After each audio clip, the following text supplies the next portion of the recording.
우리는 보통 예수님의 제자 그러면 12명의 제자를 떠올립니다. 그러나 오늘 66절에 보니까 12명의 제자 외에도 예수님을 따르는 제자들이 많이 있었다라고 기록하고 있죠. 뿐만 아니라 그렇게 많은 제자들 가운데에서도 또 많은 제자들이 예수님을 떠났다. 그리고 다시는 예수님과 함께하지 않았다라고 기록하고 있습니다.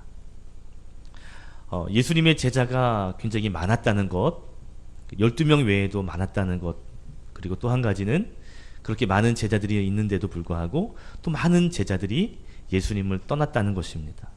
떠나는 것으로 끝난 것이 아니라 성경에 보니까 그 뒤에 함께하지 않았다라는 것이죠.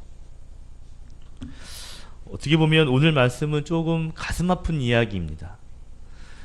우리가 성경을 볼 때 이처럼 좀 가슴 아픈 이야기가 좀 있어요. 예를 들면 사도행전 5장에 나오는 아나니아와 삽비라 부부가 성전에서 죽게 된 것. 또 사도행전 7장에 보면 스데반 집사가 돌에 맞아 순교하게 된 것. 이러한 이야기를 들으면 좀 가슴이 좀 먹먹하죠. 좀 하나님께 잘하면 더 좀 하나님 복을 주시면 좋겠는데 이런 사람들이 고난당하고 죽게 되는 것들을 보면 좀 아쉽다라는 생각이 들기도 합니다. 오늘 말씀도 보면 예수님의 제자가 좀 더 많아졌다 그러면 좀 더 좋을 것 같은데 오늘 성경에서 보니까요 오히려 예수님을 떠나는 제자들이 많더라. 그리고 예수님을 그 뒤로는 보지 않으려고 했던 사람들이 많았다라고 기록하고 있습니다. 성경에서 때로는 좋은 얘기만 있는 것이 아니라 때로는 좀 우리에게 불편한 이야기도 전해집니다. 왜냐하면 그것이 살아있는 진실이기 때문에 그래요. 그런데 때로는 그런 불편한 진실이 우리에게 교훈이 됩니다. 그래서 마치 몸에 좋은 보약이 우리 입에 쓴 것처럼 때로는 불편한 말씀이 때로는 우리를 살리는 말씀이 되기도 하거든요. 오늘 주시는 말씀이 저와 여러분의 신앙에 보약 같은 말씀이 될 줄로 믿습니다. 아멘. 자, 제자는 뭘까요? 제자는요, 그 사람의 가르침을 배우고 그 가르침을 따르는 사람을 제자라고 합니다. 예수님의 제자라고 한다면 예수님의 말씀, 그 가르침을 받아들이고 그 말씀대로 살기로 작정한 것이 바로 제자이죠. 제자가 스승의 말을 귓등으로 듣고 무슨 저런 말이 있어? 이렇게 반응하지 않습니다. 제자는 스승의 말씀에 그렇군요. 교훈을 얻죠. 그게 제자입니다. 오늘 성경에 보니까 12명의 제자 외에도 예수님을 따르는 제자가 많았다는 겁니다. 어쩌면 오늘날 우리들이 예수님 말씀을 믿고 그 가르침을 따르려고 한다면 우리도 예수님의 제자이죠. 아멘. 문제는 예수님의 제자 된 사람들 가운데에서 예수님을 떠나는 사람이 있다는 것이 문제입니다. 예전에도 그랬고 오늘날도 마찬가지이죠. 예전에 제가 부교육자를 할 때 한 집사님이 저에게 찾아왔어요. 그때 그 집사님이 구역장이었는데 찾아왔어요. 목사님, 저희 동생 좀 만나주세요. 왜요? 그랬더니요, 동생이 어렸을 때 중학교, 고등학교는 자기들보다 더 열심히 신앙생활을 했는데 군대 갔다고 나이 먹고서는 한 번 빠지고 두 번 빠지더니 이제 교회를 안 다닌다는 거예요. 믿음이 있는 것 같은데 교회는 안 가니 목사님이 좀 잘 설득해 주시면 안 될까요? 이렇게 부탁을 한 거예요. 자리를 마련해 주겠다고 해서 그래서 이제 신방 가서 그를 만났습니다. 얘기인 즉슨이요, 교회 가고 싶지 않대요. 교회 실망했고 이렇게 해봤자 뭐가 도움이 돼요? 완전히 믿음이 다 사라지고 말았더라고요. 이야기를 듣는데 뉘앙스가 뭐냐면 뭔가 실망한 거예요. 뭔가 교회에 대한 불편한 마음을 가지고 있더라고요. 더 이상 묻지는 못했습니다만 그가 나한테 저에게 얘기하기를, 목사님, 제가 죽어도 교회 안 갑니다. 아주 다짐을 목사 앞에 하더라고요. 아무리 해도 안 간다는 거죠. 저한테 엄포를 놓더라고요. 무슨 말을 해도 전 안 갑니다. 여러분, 우리 주변에 신앙생활을 잘 하시다가 어느 날 갑자기 신앙생활을 포기하는 분들을 만나죠. 여러분도 아마 주변에 계실 거예요. 믿음생활 사람 보면 잘했던 것 같은데, 직분도 있었던 것 같은데, 그런데 모든 것들을 포기하고 세상으로 돌아간 사람들을 만나게 됩니다. 그들도 역시 오늘 본문에 나오는 예수님을 떠난 제자의 모습과 같은 모습인 것 같아요. 너무 속상하죠. 저는 목사이기 때문에 그런 분들을 만나면 너무 속상해요. 그리고 그런 빌미가 되어지는 것들을 보면서 좀 잘했으면 좋았을 텐데, 실족시킨다는 것이 굉장히 무서운 일이거든요. 좀 교회 안에 있는 성도들이 좀 실족시키지 않았으면 좋았을 텐데 라는 아쉬움을 갖게 됩니다. 자, 그러면 오늘 본문의 제자들은 왜 예수님을 떠났을까요? 여러분, 제자가 되었다는 것은요, 예수님의 말씀에 좀 감동을 받아서 된 거 아닐까요?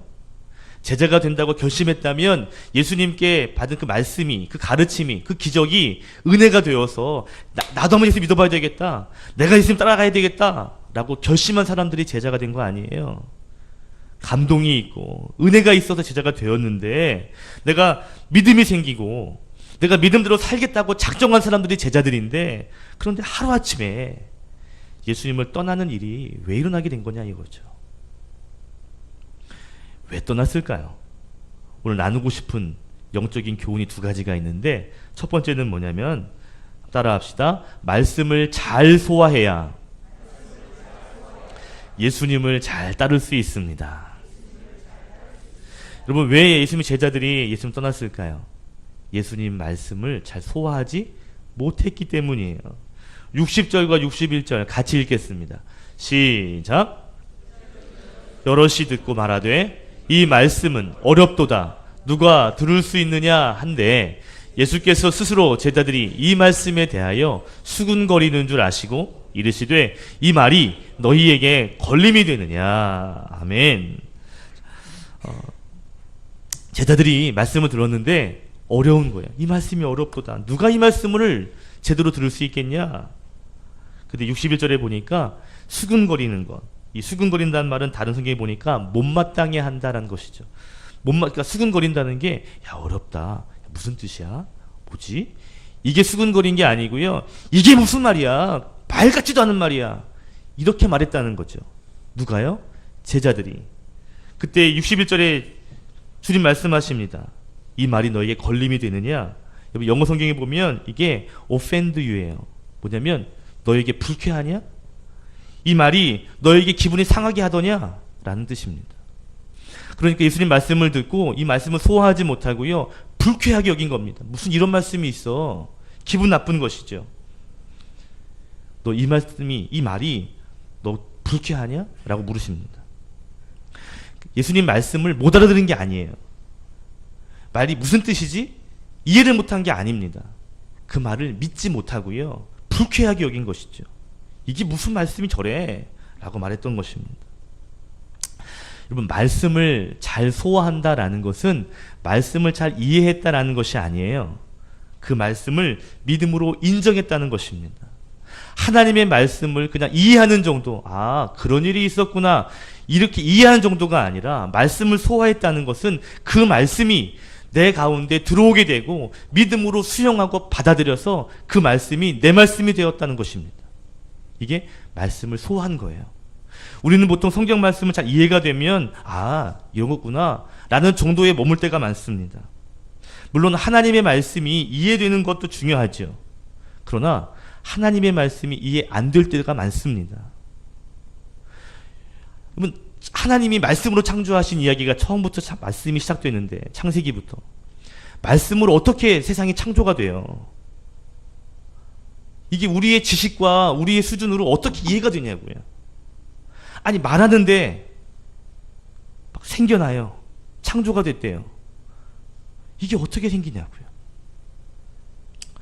피조물인 우리는 이해할 수 없습니다. 하나님 우리를 사랑하셔서 독생자 아들 예수를 십자가에 죽이셨대요. 우리의 수준에서는 이해할 수 없는 이야기라고요. 이해가 될까? 이해가 안 되네? 하나님의 말씀을 내가 소화했다는 것은 이해했다는 수준이 아니에요. 그 말씀을 믿었다는 것입니다. 그 말씀이 내가 진짜 믿음으로 인정했다는 것이죠. 여러분, 예수님의 참된 제자, 예수님을 떠나지 않는 제자가 되기 위해서는요, 하나님의 말씀을 잘 소화할 수 있는 믿음이, 능력이 있어야 합니다. 그러면 도대체 어떤 말씀을 했길래 이 제자들이 이해를 못하고 받아들일 수 없었던가를 찾아봐야 되겠죠. 우리 35절부터 볼까요? 35절 우리 화면을 통해 읽겠습니다. 시작.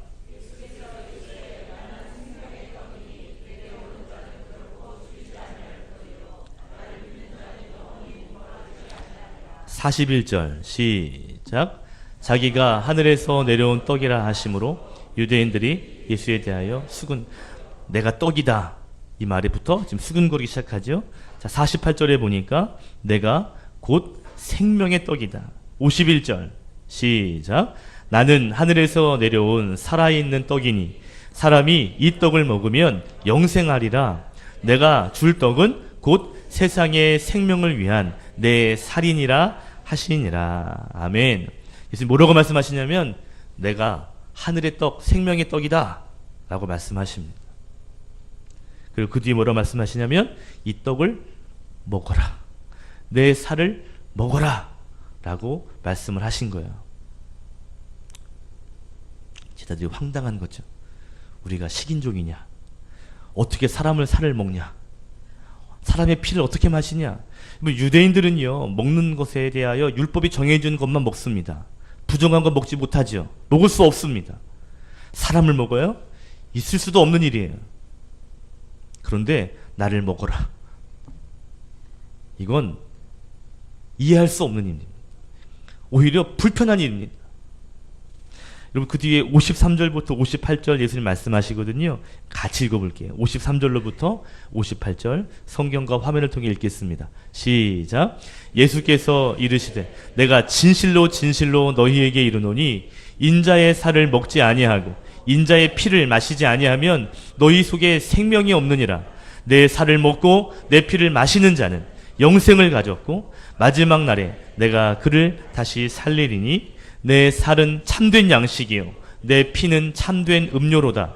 내 살을 먹고 내 피를 마시는 자는 내 안에 거하고 나도 그 안에 거하나니 살아계신 하나 아버지께서 나를 보내심에 내가 아버지로 말미암아 사는 것 같이 나를 먹는 그 사람도 나로 말미암아 살리라.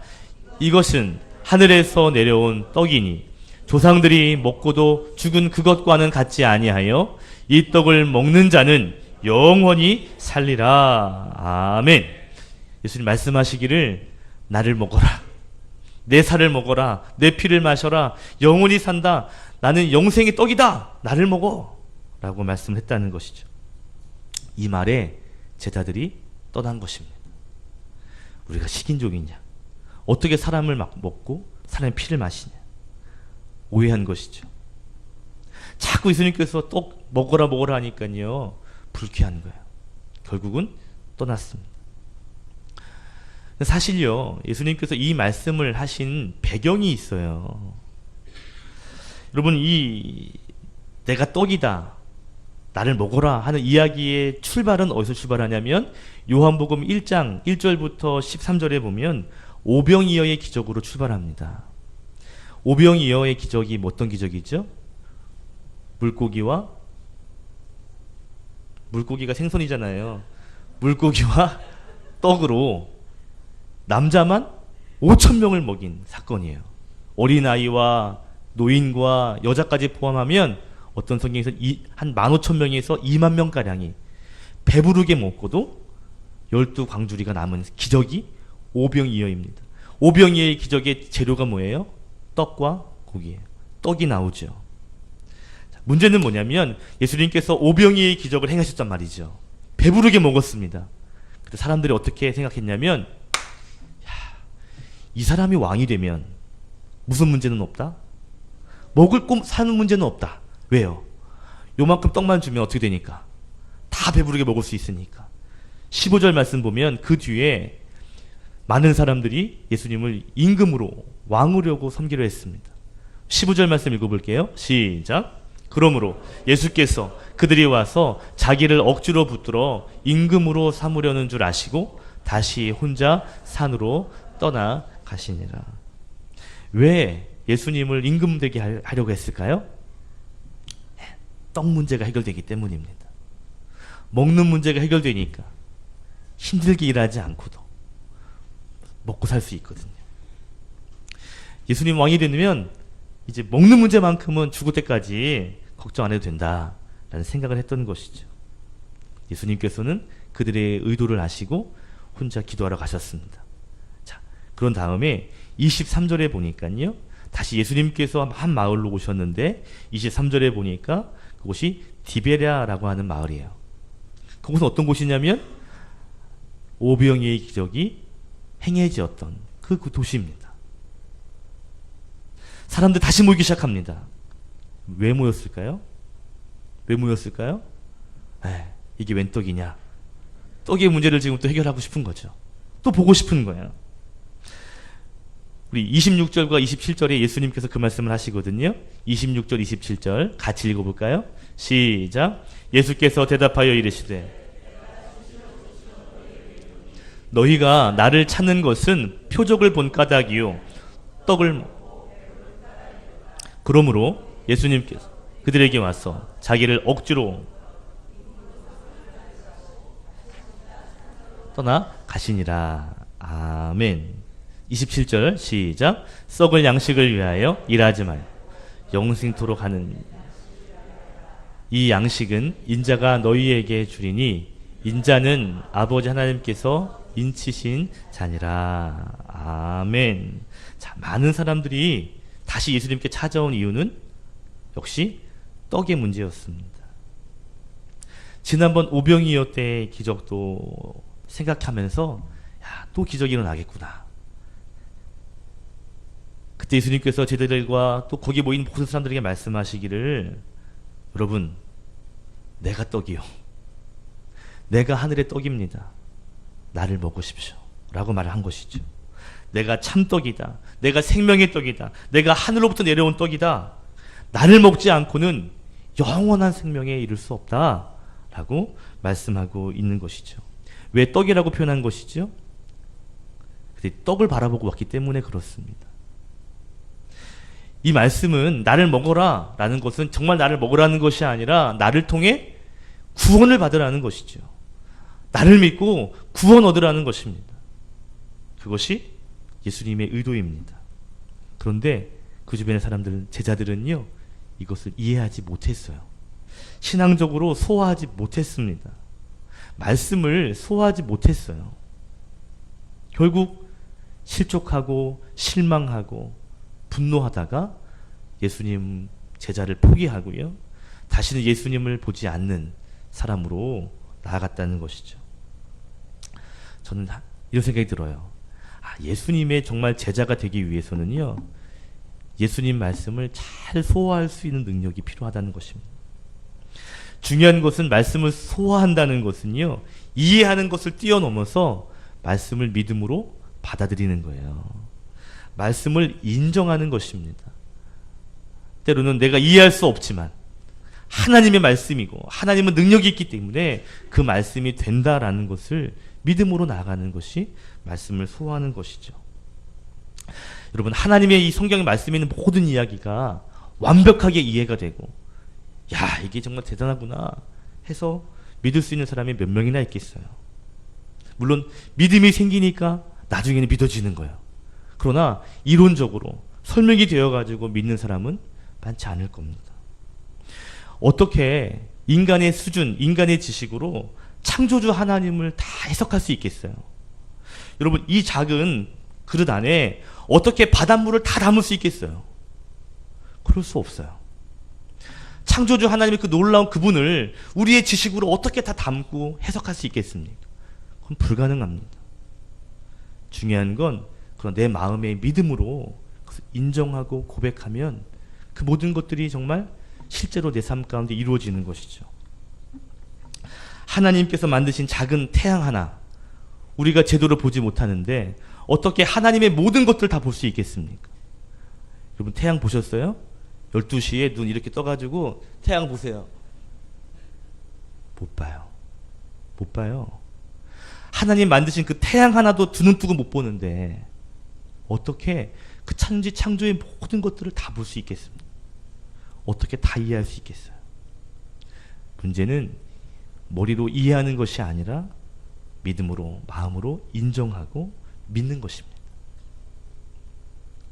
믿음으로 소화시키는 거예요. 여러분, 마태복음 13장에 보면 예수님의 비유 가운데 이 씨 뿌리는 자의 비유가 있습니다. 씨를 뿌리는데 하나는 길가에 떨어지고, 하나는 돌밭에 떨어지고, 하나는 가시밭에 떨어지고, 하나는 옥토에 떨어지죠. 성경에서 씨는 똑같은 씨예요. 어떤 건 좋은 씨, 어떤 나쁜 씨, 이게 아니라 똑같은 씨가 어디에 떨어졌느냐에 따라서 어떤 열매를 맺기도 하고 자라다가 다 죽기도 하고 아예 자라지도 못하는 곳이 있습니다. 씨앗이 말씀이라면 밭은 우리의 마음을 의미하거든요. 옥토는 뭐죠? 그 말씀을 잘 받아들이고 소화할 수 있는 마음의 상태가 된 것을 말하는 것이죠. 여러분, 말씀은 믿음으로 소화해야 합니다. 머리로, 지식으로, 내 가지고 있는 경험으로 이해하려는 것이 아니라 내 믿음으로 소화할 때, 그것이 또 인정될 때 그것을 믿는 자가 복이 있다 그랬어요. 말씀을 잘 소화할 수 있어야, 그 말씀을 믿음으로 반응할 수 있어야, 그래야 믿음의 제자의 길, 예수님을 떠나지 않는 제자가 될 수 있다는 것이죠. 하나님의 말씀을 잘 소화하시고 하나님의 계획과 섭리를 잘 분별하셔서 예수님을 날마다 따르는 믿음의 제자가 되시기를 축복합니다. 아멘. 또 한 가지 문제가 있어요. 왜 제자들이 예수님을 떠나게 되었는가? 두 번째 이유는요, 그것은 기적에만 집중했기 때문입니다. 따라합시다. 기적보다 예수님께 집중해야 예수님을 잘 따를 수 있습니다. 62절 말씀 같이 읽어볼까요? 시작. 그러면 너희는 인자가 이전에 있던 곳으로 올라가는 것을 본다면 어떻게 하겠느냐. 제자들이 막 수근거리고 있거든요. 그때 예수님 말씀하시죠. 그러면 내가 하늘로 올라가는 걸 보여준다면 그럼 너 어떡할래? 라고 질문하신 거예요. 이 말이 뭐죠? 눈으로 본다면 어떡할래? 내가 한 말이 너희 눈에 진짜 보인다면 어떡할래? 라고 하시는 질문이에요. 여러분, 예수님을 따르는 제자, 끝까지 따르는 제자, 중도에 포기하는 제자와의 차이점이 있어요. 뭐냐면 무엇을 보느냐입니다. 무엇에 집중하느냐입니다. 예수님을 떠난 제자는요, 예수님이 행하신 일들, 기적, 이러한 것들에 집중했어요. 그리고 그것이 내 생각과 다를 때 그러면 떠나는 것입니다. 그런데 예수님에게 집중하는 사람은요, 예수님 바라보며 나가는 거죠.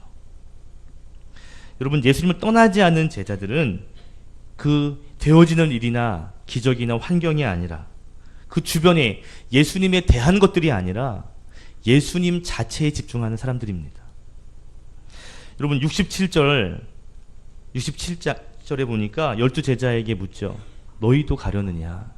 너희도 실명하고 가려느냐? 라고 질문하시잖아요. 그때 그 다음 절에 성격 급한 베드로가 대답하는데요, 아주 멋지게 대답하죠. 68절 69절 같이 읽겠습니다. 시작. 시몬 베드로가 대답하되 우리가 누구에게로 가오리까? 우리가 주는 하나님의 거룩하신 자인 줄 믿고 알았사옵나이다. 아멘. 베드로는 하나님의 말씀이 주님에게 있습니다. 그리고 예수님이 하나님의 거룩하신 분입니다. 라고 예수님을 인정하고 있습니다. 베드로는 예수님이 행하신 기적이나 그 밖에 있는 예수님이 대한 것들에 집중한 것이 아니라 예수님이 누구신지에 대하여 집중하고 있는 거죠. 그럴 때 많은 사람이 떠났다 할지라도 베드로는 떠나지 않는 것이죠. 제가 어딜 떠납니까? 주님이 여기 계신데 제가 어디로 가오리이까? 라고 말할 수 있는 것이죠. 예수님에게 집중해야 한다는 것이죠.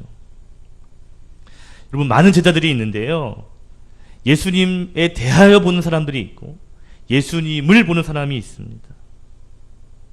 아까 말씀드린 것처럼 요한복음 6장은 오병이의 기적으로 시작한다 그랬잖아요. 그죠? 오병이의 기적을 내가 경험했다면 어떻게 했어요? 배가 고픈데 근데 떡이 막 나와요. 먹어도 또 주고 먹어도 또 주고 눈앞에서 보여요. 이야, 이거 진짜 대단하구나 경험했어요. 이런 분이라면 내가 믿고 따를 수 있겠구나 결심할 수 있었습니다. 그리고 예수님의 제자 된 사람들이 아마 많았을 거예요. 그런데 이제는 그렇게 예수님에 대한 기적을 보고 왔는데, 그런데 예수님 하신 말씀이 이해가 되지 않고 납득이 되지 않고 뭔가가 불편하니까 결국에는 예수님을 떠나게 되는 것이죠. 여러분, 예수님에 대한 것, 예수님이 주시는 축복, 기적, 예수님이 행하신 그 일들을 보는 것도 중요합니다. 더 중요한 건 그것을 보면서 동시에 더 나아가서는 그 기적과 이적을 행하시는 예수님을 더 많이 볼 수 있어야 하는 것이죠. 그런데 그것만 계속 보고 있노라면 언젠가는 실족하게 됩니다. 아까 말씀드린 제가 부교육자 때 만나봤던 실족해서 교회 안 다니겠다고 했던 그분의 이야기를 생각해 보면 예수님 때문에 교회 안 갈 거예요 라고 한 건 아닌 거예요. 예수님에 대한 주변의 교회, 성도, 문화 이런 것들이 별로 마음에 안 들어요 하고 떠난 것 같습니다. 우리의 시선이 예수님 주변에 있는 것에만 집중하면 언젠가는 실족합니다.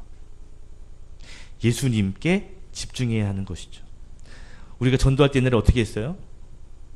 교회 와봐, 복 주셔, 잘 될 거야. 사실 그것 때문에 교회 온 사람도 있어요. 잘 된다고 하니까.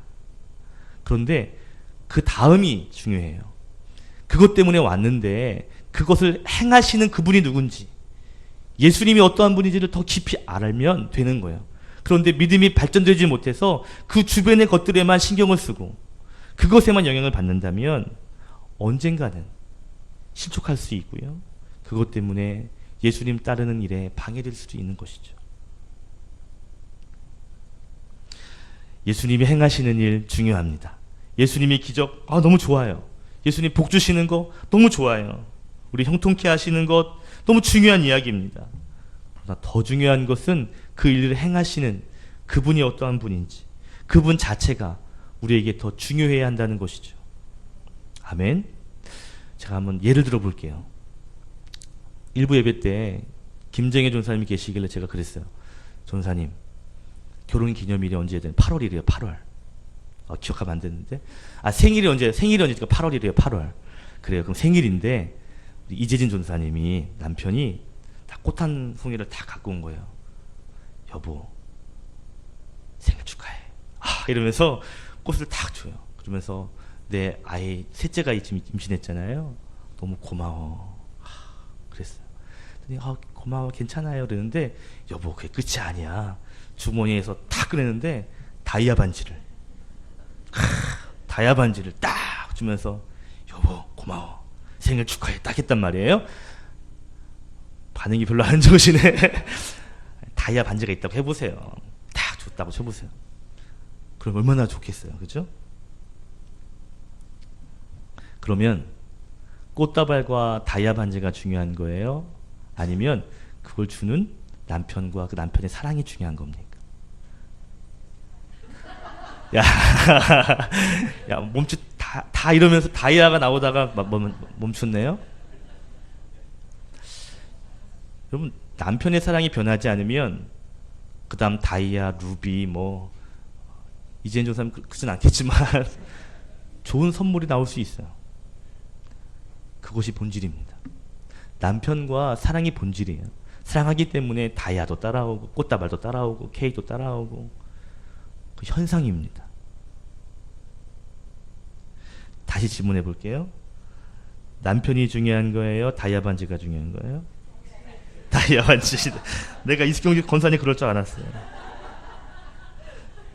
다시 질문 드려볼게요. 예수님이 본질입니까? 예수님이 행하신 기적이 본질입니까? 예수님이 본질입니다. 기적은요, 바뀔 수 있어요. 때로는 기적이 고난될 수도 있어요. 우리는 기적이 집중하기 때문에 고난이 올 때 힘든 거예요.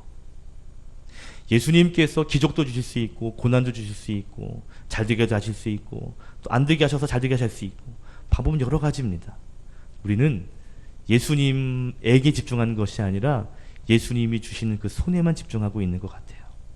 현상들, 나타나는 것들, 그런 것들은 변하는 것입니다. 본질은 예수님이에요. 베드로는 기적을 본 것이 아니에요. 말씀을 전하시는 그 예수님에게 집중했습니다. 예수님 여기 계신데 제가 어디 갑니까? 다른 것들에게 집중하게 되면, 예수님이 아닌 다른 것에 초점을 맞추면요, 내 필요에 따라, 내 감정에 따라, 내 상태에 따라 바뀌게 되고요, 결국 실족하게 되고, 그것 때문에 주님을 떠나는 일들이 일어날 수 있다는 것이죠. 저희 교회가 제자훈련을 하고 있습니다. 근데 제자훈련의 모토가 되는 그 교회에 표어가 있는데, 그 표어가 어떤 표어냐면 예수님 한 분으로 만족합니다. 이 말의 의미는 뭐예요? 예수님이 축복을 주시고 때로는 안 좋게 일을 하게 하시든, 우리를 선한 길로 인도하시든, 때로는 고난이 있는 길로 인도하시든, 예수님이 저와 함께 하신다면 그것만으로 만족합니다. 예수님이라면 예수님으로 만족할 수 있습니다. 예수님이면 돼요 라는 고백이거든요. 여러분, 예수님에게서 집중할 수 있는 믿음의 성도가 되셔서 예수님을 떠나는 것이 아니라, 예수님과 멀어지는 것이 아니라 예수님과 날마다 함께하는, 동행하는, 예수님을 따르는 참된 제자의 길을 걸어가시기를 주님의 이름으로 축원드립니다. 기도하겠습니다.